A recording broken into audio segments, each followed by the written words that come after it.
Good morning students. आज मैं आपको साइंस का सेकंड चैप्टर पौधों एवं जंतुओं में श्वसन एक्सप्लेन कर रही हूँ। पौधे एवं जंतुओं को ऊर्जा की आवश्यकता होती है। यह ऊर्जा हमें प्राप्त करने के लिए श्वास लेने और छोड़ने की आवश्यकता होती है। श्वास प्रश्वास की क्रिया पौधों एवं जंतुओं दोनों में समान रूप से होती है। इस क्रिया में ऑक्सीजन ग्रहण की जाती है और कार्बन डाइऑक्साइड मुक्त की जाती है। श्वसन की यह क्रिया पौधे एवं जंतु दोनों के जीवित रहने के लिए अनिवार्य है और इसके अभाव में उनकी मृत्यु हो सकती है। अगर हम सांस नहीं लेंगे तो क्या होगा, हम मर जाएंगे। ठीक है, इसलिए हमें ऑक्सीजन की आवश्यकता होती है। श्वसन कोशिकाओं में कार्बनिक भोज्य पदार्थ के जैव रासायनिक ऑक्सीकरण को श्वसन कहते हैं। दैट मीन्स सांस लेने अथवा छोड़ने की क्रिया को हम क्या कहेंगे, श्वसन कहते हैं। हम जीवित रहने के लिए सांस छोड़ते हैं और वह लेते हैं। इस क्रिया को हम क्या कहते हैं, श्वसन कहते हैं। सभी जीव सूक्ष्म इकाइयों के बने होते हैं जिन्हें कोशिकाएं कहते हैं। कोशिका जीव की सबसे छोटी इकाई है। श्वसन के प्रकार श्वसन निम्नलिखित प्रकार का होता है। नंबर 1 अवायवीय श्वसन। अवायवीय श्वसन का अर्थ है वायु रहित। जब श्वसन ऑक्सीजन की अनुपस्थिति में होता है तो हम उसे अवायवीय श्वसन कहते हैं। इस प्रकार का श्वसन सूक्ष्म जीव जैसे ईस्ट तथा कुछ जीवाणु अवायवीय श्वसन द्वारा ऊर्जा प्राप्त करते हैं। सूक्ष्म जीव अवायवीय श्वसन द्वारा भोजन को एथिल अल्कोहल तथा कार्बन डाइऑक्साइड में विखंडित कर ऊर्जा मुक्त करते हैं। नंबर 2 वायवीय श्वसन। ऑक्सीजन की उपस्थिति में होने वाले श्वसन को हम वायवीय श्वसन कहते हैं। इसमें कोशिका के अंदर भोजन ऑक्सीजन का प्रयोग करके कार्बन डाइऑक्साइड तथा जल में विखंडित हो जाता है। यह वायवीय श्वसन कहलाता है।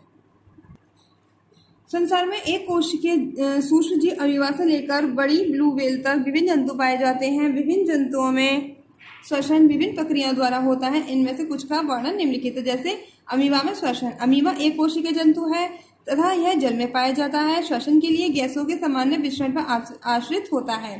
अपनी ऊर्जा पूर्ति के लिए अमीबा को भोजन के साथ साथ ऑक्सीजन की भी आवश्यकता होती है। जलीय वातावरण से प्राप्त ऑक्सीजन कोशिका कला द्वारा अमीबा में प्रवेश कर जाती है। उसी समय अपशिष्ट पदार्थ में बेकार पदार्थ जो होते हैं वो बाहर निकल जाते हैं। जैसे कार्बन डाइऑक्साइड अमीबा की कोशिका कला द्वारा बाहर निकाल दी जाती है। जल की अधिकांश मात्रा संकुचित रिक्तिका द्वारा कोशिका कला से बाहर निकाल दी जाती है। केंचुए में श्वसन। केंचुआ मृदा में रहता है। मृदा में मिट्टी, तो केंचुआ मिट्टी में रहता है। केंचुए के श्वसन तंत्र में ऑक्सीजन त्वचा द्वारा प्रवेश करती है। केंचुओं में जो श्वसन होता है वो त्वचा के द्वारा ही होता है। केंचुआ कार्बन डाइऑक्साइड उत्पन्न करता है जो त्वचा द्वारा बाहर निकाल दी जाती है। गैसों के विनिमय के लिए केंचुए की त्वचा नम रहनी चाहिए। यदि सूर्य की ऊष्मा में रहता है तो इसकी त्वचा शुष्क हो जाती है, तो जंतु में श्वासोदन उत्पन्न हो जाता है। मछलियों में श्वसन। मछली जल में घुली ऑक्सीजन को क्लोम या गिल द्वारा ग्रहण करती है। ठीक है, गिल को यहाँ पे हम क्या कह रहे हैं, क्लोम। क्लोम सिर के पीछे पंख जैसी संरचना होती है। ये देखिए चित्र में दिया गया, ये है रेड कलर का, ये क्या होता है, क्लोम। जो एक लटकन जैसे क्लोम छत कहते हैं के द्वारा ढकी रहती है। गिल्स में रक्त वाहिनियों की संख्या अधिक होती है। जल में घुली ऑक्सीजन क्लोम द्वारा रक्त में पहुंचती है। अपशिष्ट गैसें कार्बन डाइऑक्साइड में मछलियों में क्लोम द्वारा बाहर निकाल दी जाती है। मनुष्यों में श्वसन। विभिन्न जंतुओं के समान मनुष्य भी श्वास लेते हैं। मनुष्य जीवित रहने के लिए उन्हें ऑक्सीजन की आवश्यकता होती है। यह ऑक्सीजन वायु में श्वसन लेने से प्राप्त होती है। ऑक्सीजन शरीर के अंदर अवशोषित भोजन के विखंडन में सहायक होती है तथा ऊर्जा प्रदान करती है। मानव शरीर में जिस क्रिया द्वारा भोजन से ऊर्जा मुक्त होती है उसे श्वसन कहते हैं। श्वसन की प्रक्रिया मानव शरीर की कोशिकाओं के अंदर होती है। इनमें मानवीय श्वसन तंत्र भी मुख्य भूमिका निभाता है। मानव शरीर में मुख्य श्वसनीय अंग फेफड़े होते हैं। श्वसन अंग तथा उनकी क्रियाविधि। मानव शरीर में श्वसन के मुख्य अंग नासिका, गला, श्वास प्रणाल, श्वास नली तथा फेफड़े होते हैं। नंबर 1 नासिका। नासिका मीन्स नाक। मनुष्य नाक के नथनों द्वारा वायु में सांस लेते हैं। नसिका में पाए जाने वाले बड़े और सूक्ष्म बाल वायु में उपस्थित धूल कणों तथा सूक्ष्म जीवों को श्वसन तंत्र में अंदर प्रवेश करने से रोकते हैं।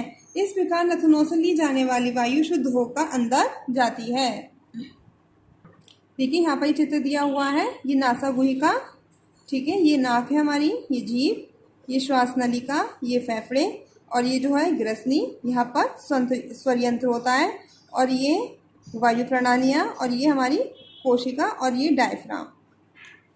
गला, नम और शुद्ध वायु नाक से होकर आपके गले में पहुंचती है। जहाँ से वायु ऐसे स्थान पर पहुंचती है जहाँ से सड़क के समान दो रास्ते होते हैं। एक रास्ता तो पाचन तंत्र की ओर जाता है और दूसरा रास्ता श्वसन तंत्र में गहराई तक जाता है। वायु श्वसन तंत्र वाले रास्ते पर चली जाती है। स्वर यंत्र या कंठ, गर्दन के सामने की ओर ऊपर तथा नीचे धीरे धीरे से चलाइए तो आपको छल्ले के आकार की कोमल अस्थियों का अनुभव करेंगे। ये छल्ले आपकी श्वास स्वर तंत्र या वायु नलिका के लिए सुरक्षा भित्ति का निर्माण करते हैं। आपका कंठ अर्थात बागकोश श्वास प्रणाली के ऊपरी भाग बनाते हैं। कंठ के भीतरी भागों में उत्तकों की घुमावदार संरचना होती है, इसे वाग तंतु कहते हैं। यह वायुवाहक तंतुओं पर पहुंचती है तो ये तंतु कंपन करने लगते हैं। ये कंपन अर्थात ध्वनि वायु के द्वारा ही मुंह से बाहर आ जाते हैं। श्वसन नली तथा श्वसन वक्ष, श्वास अंदर लेने पर तो वायु गले में होती हुई स्वर यंत्र अथवा ट्रैकिया में प्रवेश करती है और शीघ्र ही वायु ऐसे स्थान पर पहुंचती है जहां पर ट्रैकिया दो नलियों में बट जाती है। इन नलियों में से प्रत्येक को श्वसनी कहते हैं। प्रत्येक श्वसनली पुनः छोटी नलियों तथा वहां से अतिरिक्त सूक्ष्म प्रशाखाओं में बढ़ जाती है। यह अतिरिक्त सूक्ष्म प्रशाखाएं संयुक्त रूप से अंगूर की भांति सूक्ष्म गुब्बारे के समूह की संरचना करती है जिन्हें वायुकोश कहते हैं। ये वायुकोश अथवा फुफ्फुस फेफड़ों के अधिकांश उत्तकों की रचना करते हैं। फेफड़े श्वसन तंत्र के प्रमुख अंग हैं। भित्तियों वाले ये वायुकोश सूक्ष्म कोशिकाओं की जाल से घिरे रहते हैं। यह स्मरण रहे कि आपका रुधिर श्वास द्वारा ली गई